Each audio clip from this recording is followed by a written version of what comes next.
Bonjour, bonjour.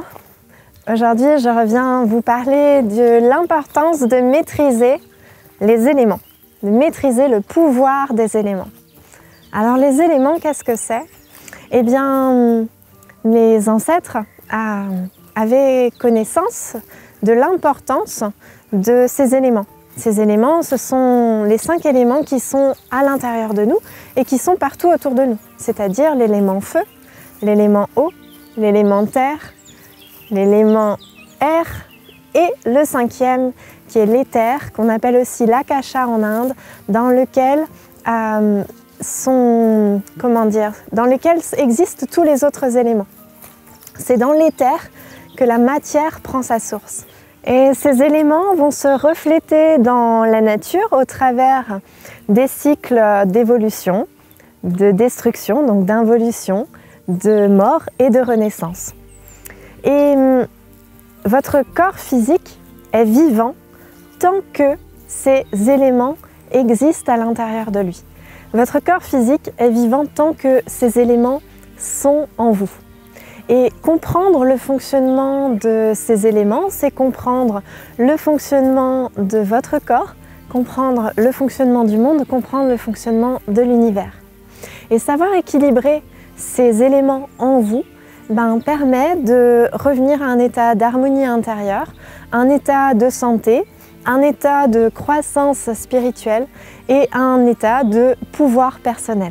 Parce qu'en s'accordant à l'énergie de tous les éléments, eh bien, on va s'accorder également à l'énergie de la Terre et on va permettre à tous les cycles de s'harmoniser.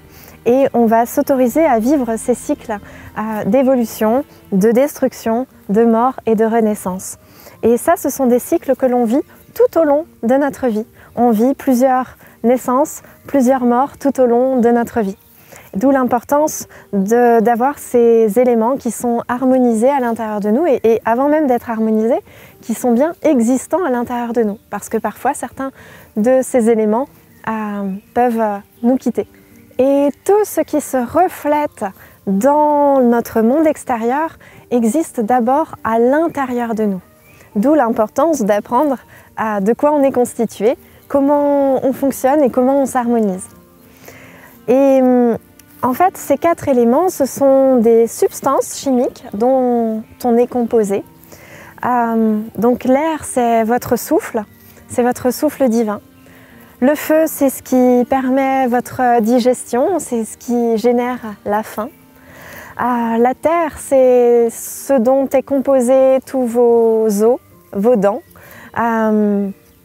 Et l'eau, ce sont tous les fluides de votre corps. Donc le sang, la lymphe par exemple. Et l'akasha, eh bien, c'est l'espace dans lequel notre corps réside.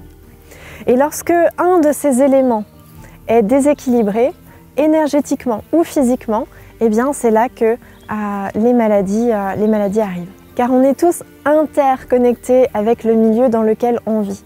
Donc dès lors qu'un élément est déséquilibré, eh bien cela va se répercuter sur l'un de nos chakras, sur le chakra correspondant à cet élément. Et à partir du moment où le chakra est déséquilibré, où le chakra se ferme, eh bien ça engendre tout un tas de dysfonctionnement. C'est la loi de cause à effet. Donc en apprenant à veiller sur chacun de vos éléments, vous mettez ce principe de reliance et de cycle en action. Donc en apprenant à maîtriser chacun des éléments et en développant une relation avec chacun des éléments, eh bien vous apprenez à maîtriser leur pouvoir et leurs forces créatrices deviennent vos alliés. Dans l'école des guérisseurs et des guérisseuses, je vous apprends à harmoniser ces éléments, je vous apprends à en prendre conscience, je vous apprends à développer une relation avec elles, je vous apprends à les invoquer et à les équilibrer. Entre autres, parmi toutes les initiations que je vous transmets durant toute cette année dans l'école des guérisseurs, eh bien on passe par la maîtrise de ces éléments. Donc si vous avez envie de découvrir tout le programme de cette année, je vous invite à cliquer sur le lien sous la vidéo et à postuler si vous avez envie de suivre ces initiations. Je vous souhaite une très belle journée et je vous dis à très vite. Bye bye.